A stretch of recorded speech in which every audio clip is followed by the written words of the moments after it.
अस्सलाम वालेकुम जी, welcome back to a new video. अगर आप पाकिस्तानी हैं, पाकिस्तान में रहते हैं और अपना नया पाकिस्तानी पासपोर्ट फर्स्ट टाइम बनाना चाह रहे हैं तो उसका क्या प्रोसेस होता है, ए टू जेड तमाम तरीक़ेकार मैं आपको इस वीडियो में गाइड करने जा रहा हूँ।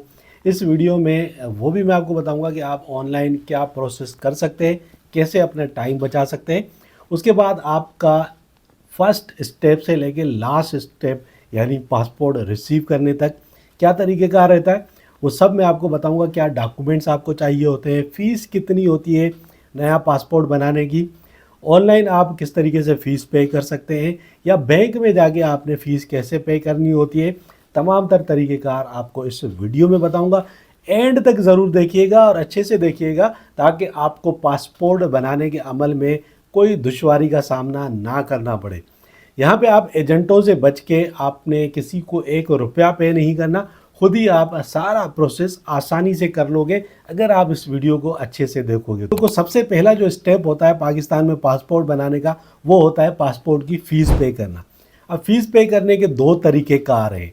एक तरीका है कि भाई आप नेशनल बैंक के ब्रांच में जाओ, वहाँ पे आपने पासपोर्ट का चालान लेना है, उसको फिल करना है एज़ पर एनआईसी, आपके शनाख्ती कार्ड पे जो मालूमात होती है वो सारी उस चालान के अंदर आपने डालनी है, एनआईसी नंबर वगैरह, आपका नाम वगैरह, और आपने पासपोर्ट की जो फ़ीस है वो पे कर देनी है। फ़ीस कितनी कितनी होती है वो आगे चल के मैं आपको बताऊंगा। इसमें होता ये है कि आप जब बैंक में जाके पासपोर्ट की फ़ीस पे करते हो तो आपको लाइन में लगना पड़ता है। आप बैंक में कितनी लंबी लाइन होती है ये डिपेंड करता है कि आप किस दिन जा रहे हो, किस टाइम जा रहे हो। ये एक लंबा प्रोसेस है। अब इस प्रोसेस से आपको अगर बचना है तो दूसरा जो प्रोसेस है वो है आप अब पासपोर्ट की फ़ीस ऑनलाइन पे कर सकते हो, घर बैठे आप पे कर सकते हो। आपके पास जैज़ कैश है, इजी पैसा है, तो उसके ज़रिए आप इजीली पासपोर्ट की फ़ीस घर बैठे ऑनलाइन उसको पे कर दो और उसके बाद आपने पासपोर्ट ऑफिस जाके जो नेक्स्ट प्रोसेस है वो कंप्लीट करना है। अब ऑनलाइन आप फ़ीस किस तरीके से पे कर सकते हो, पासपोर्ट की फ़ीस कितनी होती है, उसके लिए हम अपने मोबाइल फ़ोन की स्क्रीन पे चलते हैं। आजकल भाई पासपोर्ट की जो फ़ीस है वो आप इजीली पे कर सकते हो ऑनलाइन। तो आपने बैंक की लाइनों में लगने की आपको ज़रूरत नहीं है, आप इस झंझट से बच जाते हो, बहुत सारा टाइम आपका जो है वो बच जाता है। तो पासपोर्ट की जो फ़ीस है वो ऑनलाइन आपने कैसे पे करनी है, उसके लिए सबसे पहले आपने एक ऐप डाउनलोड करनी है। ये ऐप कैसे डाउनलोड होगी, सारे लोग एंड्रॉयड फ़ोन्स यूज़ कर रहे होते हैं तो वो प्ले स्टोर में जाएंगे, ठीक है, और जो लोग एप्पल के आईफोन्स यूज़ कर रहे हैं तो वो ऐप स्टोर में जाएंगे। प्रोसेस सेम ही है। तो अभी हम ऐप स्टोर में चलते हैं और यहाँ पे हम सर्च करेंगे पासपोर्ट फ़ीस आसान, ठीक है, पासपोर्ट फ़ी आसान। अब आप देखें ये ऐप आपको नज़र आ रही होगी, पासपोर्ट फ़ी आसान वाली, ठीक है। इसको आपने डाउनलोड कर लेना है। जैसे ही आप इस ऐप को डाउनलोड कर लोगे उसके बाद आपने इस ऐप को ओपन कर लेना है। अब इस ऐप को हमने ओपन कर लिया है। यहाँ पे डिफरेंट ऑप्शंस आपको नज़र आ रहे होंगे, passport, e payments, check status, complaint, privacy policy, about us. तो अभी हमने क्योंकि पेमेंट करनी है पासपोर्ट की तो हमने सबसे पहले ऑप्शन में चले जाना है, पासपोर्ट ई पेमेंट, ठीक है। इसको हमने क्लिक करना है। जैसे ही हम इसको क्लिक करेंगे तो आपके पास ये एक मैसेज आ जाएगा, ये गाइड पासपोर्ट की प्रोसेसिंग फ़ीस के हिसाब और अदायगी के अमल में आपकी रहनुमाई करेगी, ठीक है। तो ये मुकम्मल आपका तरीक़ेकार। अब नीचे आप देखेंगे गेटिंग स्टार्टेड, शुरू करें, ठीक है, शुरू करें, इस ऑप्शन को आपने क्लिक कर देना है। अब यहाँ पे आपके पास दो ऑप्शंस शो हो रहे होंगे, एक है MRP, मशीन रीडेबल पासपोर्ट, ठीक है, ये जो नॉर्मल पासपोर्ट होता है। दूसरा है ई पासपोर्ट। आजकल ई पासपोर्ट भी पाकिस्तानी गवर्नमेंट ने इंट्रोड्यूस करवा दिया है। इसकी फ़ीस भी बहुत ज़्यादा है और ये फ़िलहाल आपने नहीं बनाना, ठीक है, आपने MRP पासपोर्ट के ऊपर ही जाना है जो नॉर्मल पासपोर्ट होता है। ई पासपोर्ट के बहुत सारे फ़वाइद भी हैं लेकिन उसकी तरफ हम फ़िलहाल नहीं जाते, उस पर हम फिर किसी दिन बात करेंगे। तो नॉर्मल पासपोर्ट के ऊपर हम क्लिक करेंगे, MRP के ऊपर। जैसे ही आप इसके ऊपर क्लिक करोगे तो डिफरेंट ऑप्शंस आपके पास आ जाएंगे, नया passport, new passport, passport modification, passport renewal, passport lost, passport अगर आपका डैमेज हो जाता है तो आपने नया पासपोर्ट जब बनवाना है, चेंज करवाना है पासपोर्ट, तो आपने पासपोर्ट डैमेज के ऑप्शन पे क्लिक कर देना है। या पासपोर्ट के पेजेस ख़त्म हो गए, एग्जॉस्टेड हो गया है, तो सफ़ात ख़त्म हो गए, उस सूरत में आप पासपोर्ट बना रहे हो तो आपने इसको क्लिक करना है। लेकिन यहाँ पे हम क्योंकि नए पासपोर्ट के लिए अप्लाई कर रहे हैं तो हम न्यू पासपोर्ट के ऑप्शन को क्लिक करेंगे। अब जैसे हमने न्यू पासपोर्ट के ऑप्शन को क्लिक किया तो ये वाला पेज ओपन हो गया। अब यहाँ पे मुख्तलिफ ऑप्शंस आपको नज़र आ रहे होंगे, प्रायोरिटी, तरजीह, नॉर्मल है, अर्जेंट है, फास्ट ट्रैक है, इन सब की फ़ीस अलग है। उसके बाद बुकलेट पेजेस, कितने सफ़ों का पासपोर्ट आपको चाहिए, 36 या 72, इनकी फ़ीस अलग होगी। उसके बाद आपको 5 साल वाला पासपोर्ट चाहिए या 10 साल वाला पासपोर्ट चाहिए, ठीक है, दोनों में फ़ीस अलग होगी। अगर आपकी एज 15 साल से कम है या आप अपने बच्चे के लिए अप्लाई कर रहे हो जिसकी एज 15 साल से कम है तो उसका पासपोर्ट 10 साल की मियाद वाला नहीं बनेगा। ये आपने अपने माइंड में रखना है। अब फ़ीस चेक कर लेते हैं। भाई हम नॉर्मल पासपोर्ट बना रहे हैं, हमें चाहिए 36 पेजेस वाला पासपोर्ट और हमें चाहिए 5 साल के लिए। तो इसकी आजकल जो फ़ीस है वो 4,500 रुपये चल रही है। यहाँ पे आपको किसी एजेंट को कोई 1 टका नहीं देना, 1 पैसा नहीं देना, ठीक है। अब आप चाह रहे हो नहीं भाई नॉर्मल तो नहीं बनाना, उसमें टाइम लगेगा, महीने के बाद आता है, तो आप चाह रहे हो कि आप अर्जेंट बना लो, ठीक है। अर्जेंट आप बनाते हो तो आपका जो पासपोर्ट है वो विद इन अ वीक आपको मिल जाता है। इसकी फ़ीस होती है 7,500। आप चाह रहे हो नहीं भाई अर्जेंट भी मुझे नहीं बनाना, मुझे 2 दिन के अंदर पासपोर्ट चाहिए, तो आपने फ़ास्ट ट्रैक को सिलेक्ट कर लेना है। अब फास्ट ट्रैक की जो फ़ीस है वो 12,500 रुपये है, 36 पेजेस वाला और 5 साल की मियाद वाला। अब हम नॉर्मल ही सिलेक्ट कर लेते हैं और 36 पेजेस का और 5 साल वाला, ठीक है। तो आपने ये सिलेक्ट करने के बाद यहाँ पे आपको कंटिन्यू का ऑप्शन नज़र आ रहा होगा, इसको आपने क्लिक कर देना है। जैसे ही आप इसको क्लिक करोगे तो 4,500 रुपये फ़ीस है। उसके बाद ये कुछ डिटेल्स, पर्सनल इन्फॉर्मेशन आपसे मांगेगा। अब यहाँ पे रीजनल पासपोर्ट ऑफिस साइट वो आपने सेलेक्ट करनी है, ठीक है। तो अब आप कौन से शहर में रहते हो आपने यहाँ से वो सेलेक्ट कर लेना है। हम कराची में रहते हैं तो हम कराची सेलेक्ट करेंगे, ठीक है। कराची हमने सेलेक्ट कर लिया। अब आपने नाम यहाँ पे लिखना है। नाम में आपने ख्याल करना है कि आपके शनाख्ती कार्ड के ऊपर, NIC के ऊपर जो भी आपका नाम लिखा हुआ है और जो स्पेलिंग है ठीक उसी तरीके से आपने अपना नाम यहाँ पे लिखना है। कोई चेंजेस नहीं होनी चाहिए, कोई मिस्टेक आपने नहीं करनी, ठीक है। नाम लिख दिया। उसके बाद आपने शनाख्ती कार्ड नंबर, CNIC नंबर, आप ओवरसीज़ पाकिस्तानी हैं तो NICOP का जो नंबर है वो लिखना है। आपकी एज 18 साल से कम है, आप अपने बच्चे के लिए अप्लाई कर रहे हैं जिसकी एज 18 साल से कम है, तो उसका CRC नंबर या बेफॉर्म नंबर आपने यहाँ पे लिख देना है, ठीक है।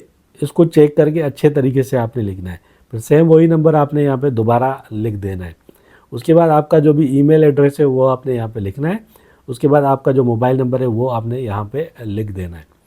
ये सारा आपने लिखने के बाद जनरेट PSID को क्लिक कर लेना है। जैसे ही आप इस ऑप्शन को क्लिक करोगे तो ये आपके पास डिटेल्स आ जाएंगी, इनको आपने चेक कर लेना है, ठीक है। एज़ पर पासपोर्ट रूल 2021-22 जो भी है, fees one deposited shall not be refundable और नॉट ट्रांसफरेबल, ठीक है। ये जो फ़ीस आपने पे करनी है ये आपको रिफ़ंड नहीं होगी। आप पासपोर्ट बनाने जा रहे हो, नहीं जा रहे, आपका इरादा कैंसिल हो गया, कोई प्रॉब्लम हो गई, पासपोर्ट आपका नहीं बना, उसमें कोई मुश्किल हो गई, तो फ़ीस आपको रिफ़ंड नहीं होगी। चाहे आप ऑनलाइन पे करो, चाहे आप बैंक के थ्रू जाके पे करो, ठीक है। उसके बाद आपने ये जो 2 ऑप्शन है इनके ऊपर चेक लगा देना है। चेक लगा दोगे फिर आपने करना है जनरेट PSID, ठीक है। इसको आपने क्लिक कर देना है। जैसे आप इसको क्लिक करोगे तो आपके पास ये पूरा डिटेल आ जाएगी, ठीक है। यहाँ पे आपके पास कॉपी और PDF का ऑप्शन भी आ रहा होगा, PSID लिखी हुई है, इसको आपने कॉपी कर लेना है। PSID जनरेट होने के बाद आपने क्या करना है, आपने जैज़ कैश के ऐप के अंदर जाना है। जैज़ कैश है या आपके पास इजी पैसा है, दोनों में आपको ऑप्शन मिल जाता है। आपने अपने अकाउंट में लॉगिन कर लेना है। जैज़ कैश में आने के बाद आपने मोर के ऑप्शन पे जाना है। मोर के ऑप्शन में जाओगे, आप नीचे जाओ, स्क्रॉल करो, स्क्रॉल डाउन करते जाओ, आपको यहाँ पे ऑप्शन मिल जाएगा गवर्नमेंट पेमेंट्स वाले सेक्शन में पासपोर्ट फ़ीस का, ये वाला ऑप्शन आपने इसको क्लिक कर देना है। अब आपको जो PSID मिली थी वो आपने यहाँ पे पेस्ट कर, PSID आपने पेस्ट करने के बाद फेच डिटेल्स का जो ये बटन आपको नज़र आ रहा है, इसको आपने क्लिक कर देना है। जैसे आप इसको क्लिक करोगे आपकी डिटेल्स आ जाएंगी और 4,500 रुपये की जो फ़ीस है वो आपके सामने नज़र आ जाएगी। पे कर देना आपने, पे हो जाएगी। जैसे आपकी फ़ीस पे हो गई उसके बाद आपने क्या करना है, पासपोर्ट फ़ी आसान की इस ऐप में दोबारा वापस आ जाना है। ठीक है, यहाँ पे आके आपने ये देखना है, ये ऑप्शन आपको नज़र आ रहा होगा चेक स्टेटस का, इसके अंदर चले जाना है। यहाँ पे आपने ये ऑप्शन आपको नज़र आ रहा होगा चालान आईडी और पीएस आईडी का। यहाँ पे आपने आपका जो पीएस आईडी है वो यहाँ पे आपने पेस्ट कर देनी है। लिखने के बाद आपने ये बटन आपको नज़र आ रहा होगा, इसको आपने क्लिक कर देना है। जैसे आप इसको क्लिक करोगे तो आपके पास ऑप्शन आ जाएगा पेड का, और पेड का ये जो स्टेटस है ये आपको शो हो जाएगा। इसको आपने डाउनलोड कर लेना है। ठीक है, डाउनलोड कर लोगे आप और इसको आपने सेव कर लेना है। ठीक है, ये जो आपने सेव किया है इसकी आपने प्रिंट निकलवा लेनी है, या मोबाइल के अंदर भी आप लेके जा सकते हो, लेकिन आप इसकी प्रिंट निकाल लोगे तो ज़्यादा बेहतर रहेगा। इसके बाद आपने पासपोर्ट ऑफिस जाना है। आपके पास ये डिटेल होगी कि आपने फ़ीस पे कर दी है घर बैठे आसानी से, और आपने अगला प्रोसेस करना है। जैसे ही आपने अपने पासपोर्ट की फ़ीस पे कर दी, ऑनलाइन पे की या बैंक में पे की, तो दोनों सूरतों में आपने जो उसकी रिसिप्ट है फ़ीस की वो अपने साथ लेके जानी है। वो आपने लेके जानी है, उसकी प्रिंट आउट निकाल के लेके जानी है अगर आपने ऑनलाइन पे की है। अगर आपने ऑफलाइन पे की है बैंक के थ्रू, तो जो रिसिप्ट है जिसके ऊपर स्टैंप लगा के आपको बैंक ने वापस किया है, तो वो रिसिप्ट आपने लेके पासपोर्ट ऑफिस जाना है। अब अगला मरहला क्या है, जैसे ही आप पासपोर्ट ऑफिस जाओगे सबसे पहले आपने लाइन में लगना है। लाइन में लगना ज़रूरी होता है भाई, लाइन में लगे बगैर आपका काम नहीं होगा, क्योंकि अभी तक नया पासपोर्ट ऑनलाइन आप नहीं बना सकते। पासपोर्ट रिन्यूअल अगर आपने करवाना है वो आप घर बैठे ऑनलाइन कर सकते हो, लेकिन फ़र्स्ट टाइम अगर आप अपना नया पासपोर्ट बना रहे हो तो उसके लिए आपको पासपोर्ट ऑफिस ही जाना पड़ेगा। अब ये डिपेंड करता है कि आप किस एरिया में रहते हो और आपके एरिया में कौन सा पासपोर्ट ऑफिस जो है वो लगता है। ठीक है, आपने उस पासपोर्ट ऑफिस में जाना है, लाइन में लगना है। सबसे पहला प्रोसेस होगा कि आपको एक कैमरा वाला बंदा होगा, उसके पास एक कैमरा होगा, कंप्यूटर रखा होगा, वो आपकी तस्वीर लेगा। जब आपका नंबर आएगा आप वहाँ पहुँचोगे, आपको बिठाएगा, आपकी तस्वीर लेगा, आपका एनआईसी आपसे मांगा जाएगा। एनआईसी आपने अपने साथ लेके जाना है। एनआईसी के अलावा अपने वालिदैन का, अपने फादर का और अपनी मदर का एनआईसी, उसकी दो दो कापियाँ आपने अपने साथ लेके जानी है। अगर आप एजुकेटेड हो तो आपकी जो डिग्री है वो भी आपने अपने साथ लेके जानी है, उसकी कॉपी भी आपने अपने साथ लेके जानी है। ठीक है, ये सारी चीज़ें आप अपने साथ लेके जाओ। अगर आप लेडीज़ हो और आप मैरिड हो, अपने हस्बैंड के नाम से आपने पासपोर्ट बनवाना है, तो हस्बैंड की जो एनआईसी है उसकी कॉपी और के हस्बैंड का जो पासपोर्ट है उसकी कॉपीज़ भी आपने अपने साथ लेके जानी है। ठीक है, आप उस काउंटर पे पहुंचोगे, कैमरा वाले पे आपका एनआईसी लिया जाएगा, आपको एक पेपर दे दिया जाएगा जिस पे आपकी तस्वीर बनी होगी, उसको चालान कहते हैं, और या उसको आप टोकन भी कह सकते हो। तो वो टोकन आपको दे दिया जाएगा, उसके ऊपर टोकन नंबर भी लिखा होगा। आप जाके बैठोगे, आप देखोगे ऊपर काउंटर के ऊपर डिस्प्ले लगे होते हैं जिस पे टोकन नंबर चल रहा होता है। जैसे ही आपका नंबर आएगा तो आपने अगले मरहले की तरफ जाना है। अगला स्टेप होता है बायोमेट्रिक्स। बायोमेट्रिक्स बोले तो आपकी जो फिंगरप्रिंट्स होती है वो ली जाती है, थंब इम्प्रेशन आपका लिया जाता है, और आपकी जो ये दूसरी उंगली है इसका आपका इम्प्रेशन लिया जाता है। ये प्रोसेस होता है अगले मरहले में। आपके पास वो टोकन जो है, टोकन वाला पेपर, वो आपको अपने पास ही रखना होता है। उसको चेक करते, उसको देखते, फिर उसके हिसाब से आपका प्रोसेस आगे बढ़ता है। अब दूसरा प्रोसेस भी आपका कंप्लीट हो गया। अब जो अगला मरहला है वो है डेटा एंट्री का। ठीक है, डेटा एंट्री वाले काउंटर पे आपका नंबर आता है, आप वहाँ जाते हो। जैसे आप वहाँ पहुँचोगे तो आपसे मालूमात ली जाएंगी, आपके बारे में पूछा जाएगा, आपकी एज पूछी जाएगी, आपका नाम पूछा जाएगा, आप क्या काम करते हो, आपकी क्वालिफ़िकेशन कितनी है, ये सारी चीज़ें पूछ के आपका डेटा एंटर करके आपको एक फॉर्म दे दिया जाएगा। अब आपके फॉर्म के ऊपर सारी डिटेल्स लिखी हुई होंगी और वो फॉर्म आपको दे दिया जाएगा। अब अगला जो मरहला होगा वो होगा अटेस्टेशन का। आप जाके बैठोगे, इंतज़ार करोगे। अब अटेस्टेशन वाले मरहले में जब तक आपका नंबर नहीं आता आपने इंतज़ार करना है। जब आपका नंबर आएगा तो आपने सारे डॉक्यूमेंट्स अपने साथ लेके जाने हैं, जिसमें आपका एनआईसी की कॉपीज़, आपके फादर की, आपकी मदर की एनआईसी की कॉपीज़, ये सारी चीज़ें आप लेके उस रूम के अंदर जाओगे। वहाँ पर अटेस्टेशन का प्रोसेस होगा, वो आपसे सारे डॉक्यूमेंट्स लेगा, चेक करेगा, फिर आपके डॉक्यूमेंट्स के ऊपर स्टैंप्स लगेंगी, अटेस्ट होगा और आपको सारे डॉक्यूमेंट्स दे दिए जाएंगे। वो सारे डॉक्यूमेंट्स आप लेके जाओगे और फिर बैठोगे, आपको बताया जाएगा कि अगला जो मरहला है वो आगे आपने एक रूम में जाना। जब आप अंदर जाओगे तो सारे डॉक्यूमेंट्स आपको अपने साथ लेके जाने होते हैं। सारे डॉक्यूमेंट्स आप उनको देने हैं, जो भी वहाँ पे ऑफिसर बैठा होता है वो सारी चीज़ें चेक करेगा। चेक करने के बाद वो साइन करेगा पेपर्स के ऊपर, और आपका जो टोकन था जो आपको फर्स्ट स्टेप में मिला था, जहाँ पे आपने अपनी तस्वीर खिंचवाई थी, वहाँ से वही टोकन आपको वापस दे दिया जाएगा। बाकी सारे डॉक्यूमेंट्स वहाँ पे जमा हो जाएंगे अगर हर चीज़ सही होगी तो। अगर कोई चीज़ सही नहीं होगी तो फिर आपको वापस भेज देंगे।